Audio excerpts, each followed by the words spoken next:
Il comitato di quartiere Fontanelle Insieme denuncia le tante trappole sulle strade della zona e invia una PEC al comune. Cerimonia a Bivona per la consegna di diplomi e borse di studio. Presentato a Porto Empedocle il terzo libro di Don Nicolò Salemi. Consiglio comunale straordinario sul centro storico favarese. Al Pala Congressi in scena ieri Giorgio Pasotti.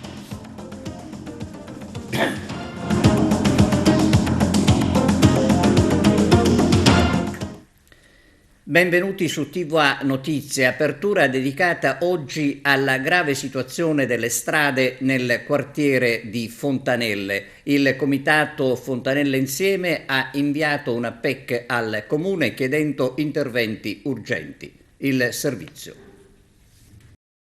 Manto stradale dissestato, buche e avvallamenti, pericoli costanti, si potrebbe dire trappole lasciate lì dal comune senza il minimo scrupolo per evitare gravi conseguenze per i cittadini automobilisti e motociclisti.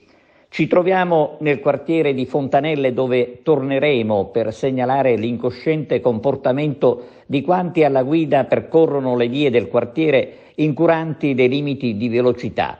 Vi spiegheremo cosa non ha fatto ancora l'amministrazione comunale per scoraggiare gli incivili, ma restiamo a quanto viene segnalato oggi dal comitato di quartiere Fontanelle Insieme, il quale ha inviato una comunicazione ufficiale tramite posta certificata agli uffici preposti al fine di sollecitare un'attenzione particolare riguardo la situazione di pericolo dovuta allo stato delle strade interessate da varie criticità e questo per mancanza di manutenzione davvero sconosciuta da quelle parti.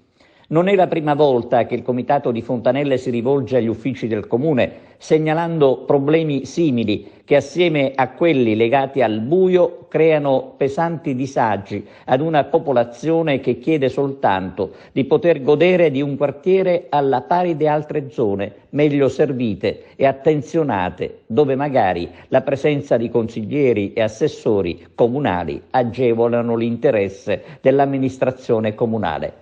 Staremo a vedere intanto se alla segnalazione del comitato di Fontanelle di oggi qualcuno senta il dovere di rispondere con la dovuta urgenza. Cerimonia a Bivona presso l'aula consiliare del comune per la consegna di diplomi e borse di studio alla presenza dell'assessore regionale all'istruzione Girolamo Turano. I dettagli con Arturo Cantella. Un importante avvenimento oggi, la visita dell'assessore per la premiazione e la consegna dei diplomi dell'ITS, una struttura scolastica in aggancio col mondo del lavoro che è importante, come diceva lo stesso assessore, per una zona disagiata montana che è quella dei Sicani. Assolutamente sì, ringraziamo l'assessore Turano per essere stato qui a Bivona e anche per l'attenzione che ha dato a questo territorio sul ridimensionamento scolastico. Ho ribadito i ringraziamenti per avere dato ascolto ai sindaci e alle richieste dei sindaci, quindi di questo io ne sarò grato all'assessore Turano per quello che ha fatto. Oggi è un'importante giornata dove si rilasceranno i diplomi a quelli che hanno finito il corso dell'ITS, un ITS importante non solo per Bivona ma per tutto il territorio, dove stanno partendo diversi corsi e dove c'è l'alta formazione, dove ci sono quasi tutti i docenti sono docenti della facoltà di agraria, quindi si mette a disposizione del territorio e delle aziende del territorio il personale formato che può venire incontro a quella domanda di lavoro specialistico per far progredire le nostre aziende, ed è su questo che bisogna lavorare, sull'alta professionalità per mettere proprio a sistema la domanda e offerta di lavoro, ed è quello che vogliamo fare.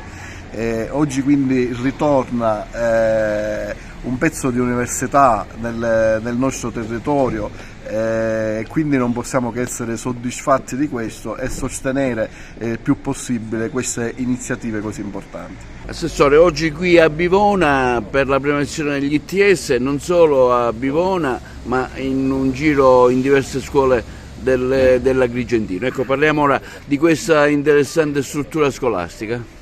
Beh, guardi, noi oggi stiamo girando le scuole dell'Agrigentino e facciamo soltanto il nostro dovere, perché siamo qua per sostenere tutte le scuole che abbiamo, diciamo, razionalizzato e per far capire che la Regione da un lato costruisce percorsi virtuosi che mettono ordine e dall'altro sostiene anche con l'ITS percorsi strategici che possono portare posti di lavoro e opportunità per i territori.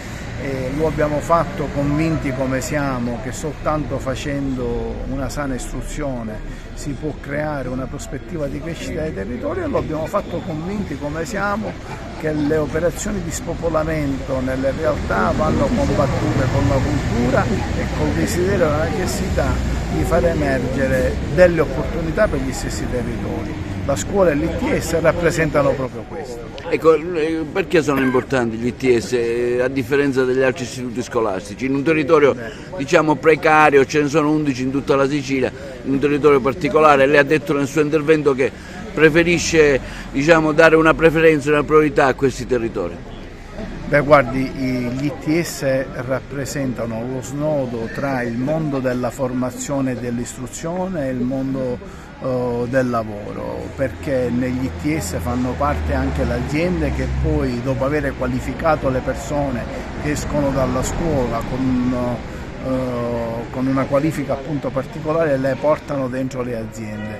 In un posto dove i ragazzi vanno via perché non trovano prospettive di lavoro, portare qua i corsi che formano le persone con le aziende che poi assumono è, come dire, una scommessa che io considero importantissima. Ecco, i fondi del PNR per le scuole come li state gestendo? Di fondi ne abbiamo veramente tanti e non c'è un solo sindaco che chiede qualcosa che non venga accontentato. Io tutto quello che posso fare per l'ammodernamento, per la ristrutturazione delle scuole, con i nuovi bandi o con i fondi per l'edilizia scolastica l'ho messo in campo, così come lo sto facendo anche in favore dell'edilizia residenziale universitaria, anche per i poli decentrali, cioè per Agrigento e per Trapani. Oggi un momento importante a conclusione di un anno scolastico che vede diversi premiati con la consegna dei diplomi, ma a parte questo, ecco, cosa vuol dire la presenza dell'ITS in un territorio come quello dei Sicani montano? Ecco, oggi è un momento per noi particolarmente bello perché è la conclusione di un primo percorso iniziato nel 2017 con grande impegno, grande rigore e grandi sacrifici culturali che hanno portato all'ITS Academy Sicani verso la conclusione del primo percorso di questi diplomati. Sono dei diplomi che hanno visto un focus sia nel settore lattiero-caseario e quindi dalla produzione primaria delle risorse foraggere sino ad arrivare alla tecnica di trasformazione e commercializzazione delle produzioni zootecniche. L'altro percorso ha riguardato fondamentalmente il settore dei cereali. Dove il grano duro rappresenta il fulcro di questo settore nel settore agroalimentare. L'ITS è un elemento fondante per lo sviluppo del territorio, perché solo attraverso le competenze, attraverso la formazione di un tecnico solido, ricordiamo che i percorsi sono biennali, sono 1800 ore di formazione erogati, dico, al di là del titolo prestigioso di un diploma di istruzione tecnica superiore che dà accesso a tutta una serie di canali anche di collocazione nella scuola, nella possibilità di avere riconosciuti crediti formativi all'università. L'ITS è questo, il momento di incontro tra la formazione e le imprese, perché sono le imprese stesse che sono all'interno della Fondazione ITS Academy e che erogano la formazione. attenzione nei confronti dei nostri studenti. Oggi qui alla consegna dei diplomi dell'ITS, ecco, quanti sono importanti sia per i lavori anche da un punto di vista, diciamo, scolastico questi nuovi indirizzi? Ma insomma sono dei corsi di due filiere dell'agroalimentare, la lattiero-casearia e quella del grano e della sua trasformazione, e sono dei corsi di formazione, di alta formazione molto importanti, soprattutto per le competenze che hanno trasferito negli studenti e che sicuramente potranno essere valorizzate nel territorio dalle imprese, dalle aziende che qua vi operano. C'è una sinergia tra l'università e questo tipo di scuole? Sì, c'è una sinergia in quanto molti dei docenti che hanno insegnato in questi corsi sono dei docenti universitari e i docenti hanno avuto anche il ruolo di raccordo con le imprese per consentire agli studenti di effettuare degli stage presso le aziende del territorio. Carmelo Mattina, sono un studente che si è appena diplomato verso l'ITS di Pivona. Ecco, ci parli di questa esperienza? È stata un'esperienza abbastanza formativa e di crescita, sia molto professionale anche a livello di istruzione. È durato 2 anni il percorso, dove ci ha formati davvero abbastanza bene tutta l'organizzazione dell'ITS. E ora quindi abbiamo conseguito il diploma di tecnico superiore nella filiera di grano duro in ambiente mediterraneo, e quindi ora, grazie a queste nozioni, quindi a questo studio che abbiamo fatto in questi 2 anni, questo percorso che abbiamo fatto in questi 2 anni, io e i miei colleghi porteremo le nostre competenze nelle aziende che andremo a lavorare e a cui già lavoriamo. Maria Grazia Argento. Ecco, parliamo di questa esperienza. Oggi lei ha preso questo diploma, ecco, lo consiglierebbe anche ad altre persone? E qual è la tipicità di questo corso che avete fatto? Sicuramente, perché mi ha permesso di approfondire le mie conoscenze sia dalla produzione primaria fino alla panificazione, quello che a me interessa, perché io parto da una passione per il lievito madre e il percorso è stato molto interessante. I professori sia universitari che non ci hanno permesso di acquisire le competenze in generale. Quindi è spendibile nel mondo del lavoro? Sì, assolutamente, ti aiuta molto nel trovare lavoro. Quindi lo consiglierebbe? Assolutamente sì. È stato presentato a Porto Empedocle, alla presenza del sindaco Calogero Martello, il terzo libro di Don Nicolò Salemi, Venite alle nozze. Moderatore Toni Inzalaco. Ci sono le interviste. Dopo la mia prima pubblicazione, Chi ha orecchie ascolti, poi è seguita l'altra, Con Gesù in cammino verso Gerusalemme, ho voluto concludere quello che può essere stato in questi anni il mio servizio pastorale nell'annunciare la parola del Signore, innanzitutto ai miei parrocchiani e poi anche a tutti coloro che attraverso i social mi hanno sempre seguito, come dire, loro stessi anche mi hanno incoraggiato sempre a continuare in questo impegno che ormai continua da alcuni anni. E la gioia che ho di portare a compimento questo servizio della parola con il terzo volume che sto per presentare, Venite alle nozze. È un titolo questo ispirato alla parabola che troviamo nel Vangelo di Matteo, capitolo 22, quando Gesù dice: il regno dei cieli è simile a un re che fece un banchetto di nozze per suo figlio. E attraverso questo titolo, io ritrovo come il filo rosso che mi congiunge a agli altri 2 titoli, altre 2 pubblicazioni, che sono quelle della Chi ha orecchi ascolti e con Gesù in cammino verso Gerusalemme. Sono brevi riflessioni che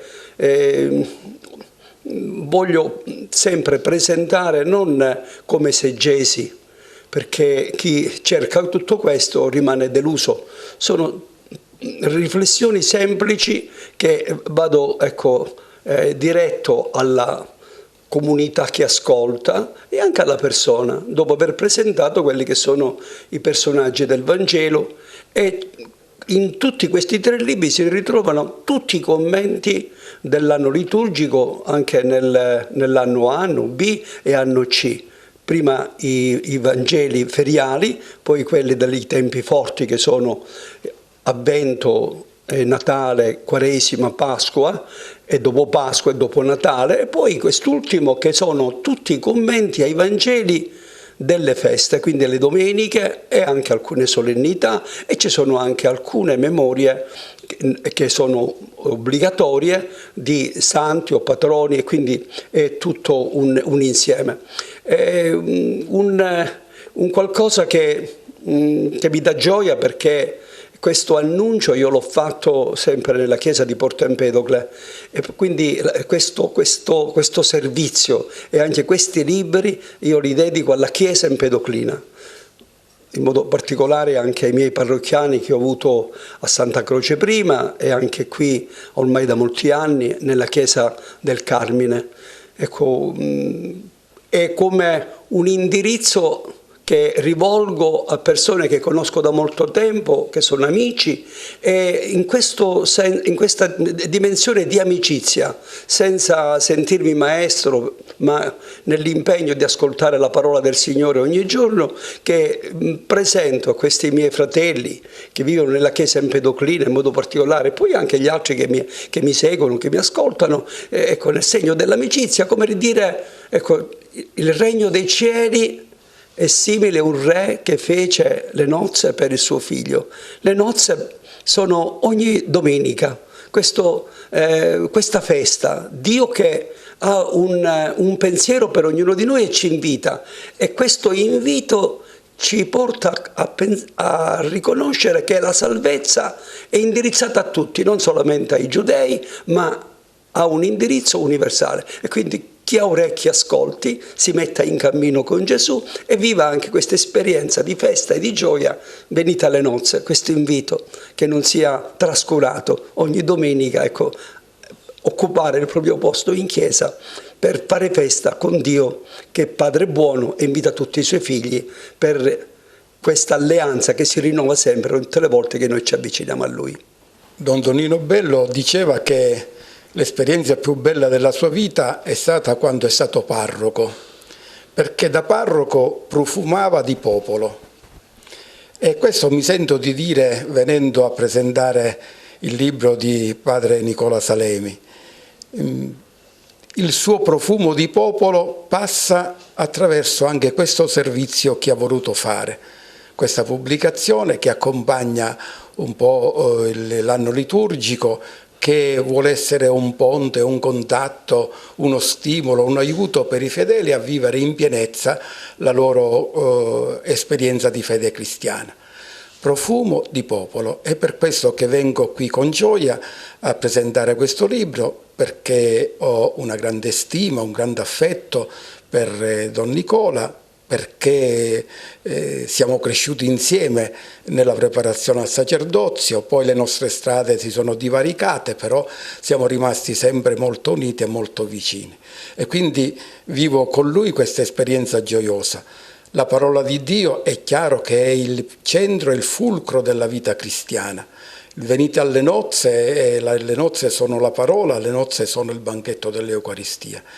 E lui vuole essere la voce, il messaggero, il servo che porta questo annunzio in mille modi, anche attraverso i social, porta questo annunzio di andare incontro al Signore, perché il Signore è il centro della vita, il Signore dà il senso della festa all'umanità, il Signore ci aiuta a condividere con tutti gli uomini di buona volontà l'esperienza di una umanità di uomini e di fratelli.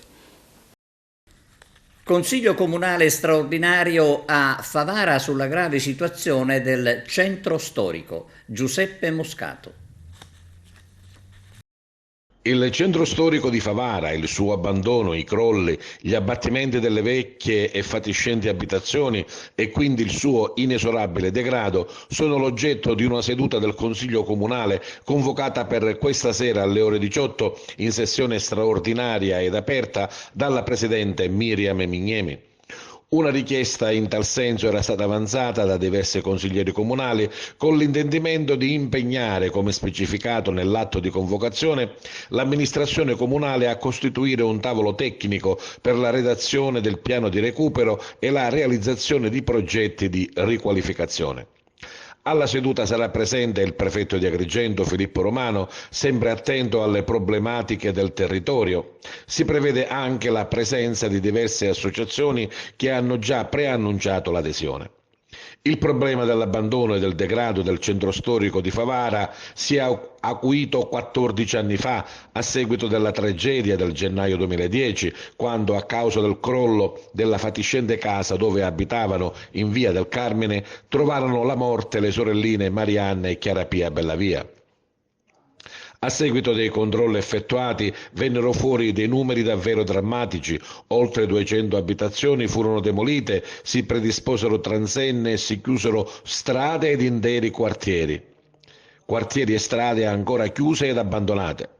Dal punto di vista tecnico fu costituito anche l'ufficio emergenze centro storico, una task force composta da 15 tra tecnici e amministrativi, ma che non è mai diventata operativa. Anche il Consiglio comunale istituì una commissione speciale sul centro storico, commissione ricomposta anche in questa sindacatura. Sono state effettuate diverse riunioni, ma di concreto sembra che non sia successo niente. In verità fu anche predisposto un progetto di riqualificazione della zona di Via del Carmine che vede insieme pubblico e privato. L'iter iniziò nel 2013 sotto la sindacatura di Rosario Manganella con la partecipazione ad un bando regionale per la riqualificazione urbana dei centri storici, intervento cofinanziato da Stato, Regione, Comune e ditta privata. Un intervento che interessa un'area urbana di circa 5.000 metri quadrati, con la realizzazione di 6 alloggi a canone sostenibile, 12 alloggi di edilizia privata ed ancora opere di urbanizzazione per una spesa complessiva di circa 3.600.000 euro, di cui oltre 600.000 euro di cofinanziamento pubblico. L'inizio dei lavori con la posa della prima pietra da parte della sindaca Anna Alba è datato 15 giugno 2020, poi lo stop. A distanza di 14 anni l'immagine di degrado e di abbandono rimane ben visibile. Stasera la seduta straordinaria del Consiglio comunale, con la speranza che si possano porre le basi di un serio e concreto intervento. Nell'atrio del Palazzo della provincia di Agrigento è stata presentata la mostra degli studenti del liceo artistico Bonachia di Sciacca per ricordare le vittime delle foibe. Presente alla cerimonia il prefetto Romano e il commissario del Libero Consorzio.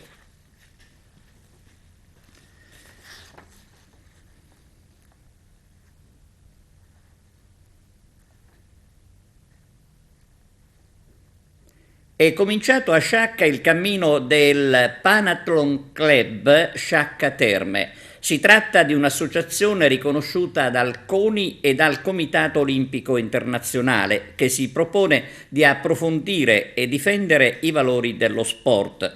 A guidare il nuovo club service è il giornalista Giuseppe Recca. Veniamo a una notizia sul carnevale, festa in maschera per i ragazzi oggi e domani a Fontanelle e carnevale insieme con sfilata lungo la via Alessio Di Giovanni. A concludere appuntamento nel salone della parrocchia. Ieri sera nell'ambito del Palacongressi Festival è stata la volta di Giorgio Pasotti con lo spettacolo Racconti disumani.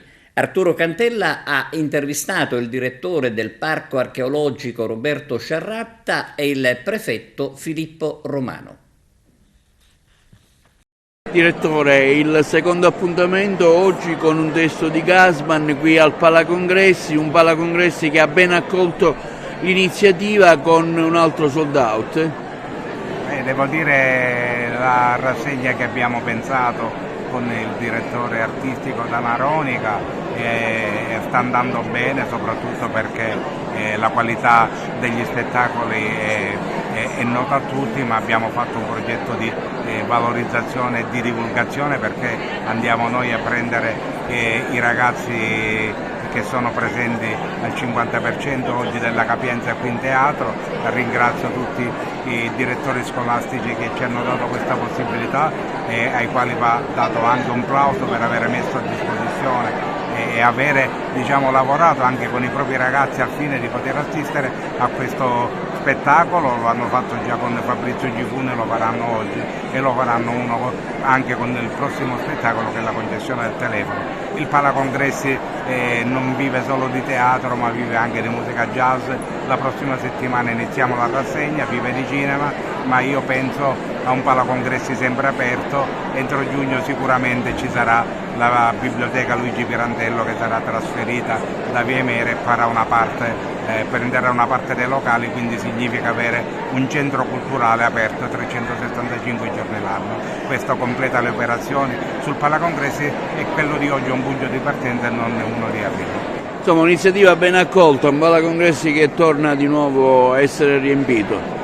Sì, abbiamo messo in campo tutte le azioni che ci hanno alla fine poi prescritto il comando dei Vigili del Fuoco per rendere il locale adeguato alle nuove norme. Abbiamo messo gli impianti che erano fatiscenti di riscaldamento e di condizionamento. Devo dire, non abbiamo finito, ma è una buona partenza. Prefetto, anche lei qui a vedersi lo spettacolo, alla seconda, fa piacere vedere un Palacongressi che ritorna attivo grazie a queste iniziative, sold out anche oggi, quindi vuol dire che la gente apprezza questa iniziativa e poi il Palacongressi rivive. Intanto diciamo che rivive grazie all'ottima attività dell'Ente Parco e del suo direttore, perché Roberto Sciarratta è stato veramente attivissimo insieme alla sua squadra, naturalmente ai suoi validi collaboratori, nel volere valorizzare questo importante spazio teatrale e anche convegnistico naturalmente. Grazie a questo spazio Agrigento ha un teatro coperto, diciamo, un teatro d'inverno che fa sempre capo alla zona archeologica, oltre ad avere naturalmente quel gioiello che è il Teatro Pirandello, ma che si presta a tipi diversi di spettacoli. Fa piacere poi vedere anche tanti ragazzi, le scuole sono presenti stasera, oltre a tanti cittadini, a vedere spettacoli non sempre agevoli. Per esempio l'ultimo, prima di questo, è stato lo spettacolo sulle carte di Moro, che insomma ha richiesto 2 ore e mezza di attenzione serrata su temi complessi che per molti di questi ragazzi appartengono a una storia che non hanno potuto conoscere, e con interpretazioni non lineari ancora oggi, in un caso che ha fatto discutere per decenni. A tratti accompagnato da uomini eccellenti, consigli, consensi, musica d'orchestra, ma fondamentalmente solo. Poiché vedete, tutto questo accompagnamento si manteneva per rimanere nell'immagine, molto lontano dalla barriera. Tutto questo sarebbe stato impossibile se io mi fossi accanito a rimanere attaccato alle mie origini e ai miei ricordi di gioventù. Una piena e totale rinuncia ad ogni ostinazione è stato il mio primo comandamento che mi sono imposto. Io, che sono sempre stata una scimmia libera, mi sono dovuta adattare a queste costrizioni.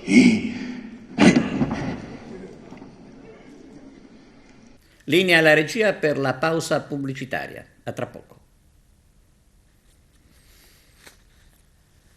Veniamo alla cronaca. Sequestro di beni a Palermo a persone indagate per mafia.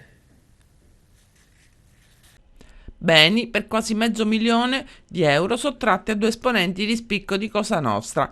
eseguiti dai carabinieri del nucleo investigativo di Palermo, una confisca e un sequestro disposti dalla sezione misure di prevenzione del Tribunale, su richiesta della DDA del capoluogo siciliano. Nel dettaglio si tratta di una confisca di beni per 200.000 euro a carico di Vincenzo Adelfio e riguarda un appartamento nel quartiere Villa Grazia, e di un sequestro per 250.000 euro a Vincenzo Toscano in relazione ad un appartamento nella zona di Belmonte Chiavelli. Quest'ultimo è stato raggiunto dall'ordinanza di custodia cautelare nel marzo del 2019 con l'accusa di far parte del mandamento mafioso di Porta Nuova nell'ambito dell'operazione Atena. Le indagini dei carabinieri e il comando provinciale fecero emergere come il mandamento mafioso di Porta Nuova avesse organizzato le piazze di spaccio di sostanze stupefacenti. Fu anche contestato il reato di illecita concorrenza aggravata dal metodo mafioso per aver imposto la fornitura di caffè a bar del territorio. Furono inoltre individuati gli autori di 5 estorsioni consumate e tentate nei confronti di imprenditori e commercianti costretti al versamento a Cosa Nostra di somme di denaro. Adelfio invece è stato arrestato nel marzo del 2016 nell'operazione Brasca con l'accusa di aver fatto parte della famiglia mafiosa di Palermo Villa Grazia, in particolare per essere stato un punto di riferimento delle estorsioni, riportando una condanna di primo e secondo grado a 9 anni e 4 mesi di reclusione. Un servizio adesso sull'arresto del genero a Malta, del genero di Totò Riina. Antonio Ciavarello, genero di Totò Riina, è stato arrestato a Malta su esecuzione di 2 mandati di cattura europei emessi dalla magistratura italiana. La polizia maltese ha circondato la sua casa a Mosta prima di fare irruzione e procedere all'arresto. Il blitz all'alba è arrivato dopo settimane di indagini. In tribunale Antonio Ciavarello, detto Tony, ha ammesso la sua identità e ha dato il consenso all'estradizione, per cui l'Italia ha fatto richiesta. Palermitano, 50 anni, Ciavarello è il marito di Maria Concetta Riina, figlia maggiore del padrino Totò, che per decenni è stato capo assoluto di Cosa Nostra. Catturato nel 1993 e morto nel 2017 mentre scontava 26 ergastoli. Proprio nell'anno della scomparsa del capo dei capi, Ciavarello fu arrestato in Puglia, dove viveva con la moglie a San Pancrazio Salentino, per scontare 6 mesi agli arresti domiciliari. Nel 2009 era stato condannato per truffa a Termini Imerese. Agli inquirenti maltesi Ciavarello ha riferito che lavorava come autista. A coordinare l'operazione di polizia è stato l'ispettore Roderick Spiteri, il quale ha fatto riferimento proprio ai 2 mandati d'arresto, di cui uno spiccato dal Tribunale di Brindisi un anno fa ed emessi in relazione a 2 sentenze distinte. I 2 mandati lo condannano a 2 anni di carcere e al pagamento di una multa di 100.000 euro e di altri 8 mesi di reclusione. Non risultano invece pendenze legali con la polizia o con le autorità maltesi, secondo l'avvocato Thomas Barbara Sant, che assiste Ciavarello. Il suo cliente era pienamente a conoscenza delle sentenze, ma non sapeva che fossero effettive. Ed è tutto, grazie per la vostra attenzione e arrivederci.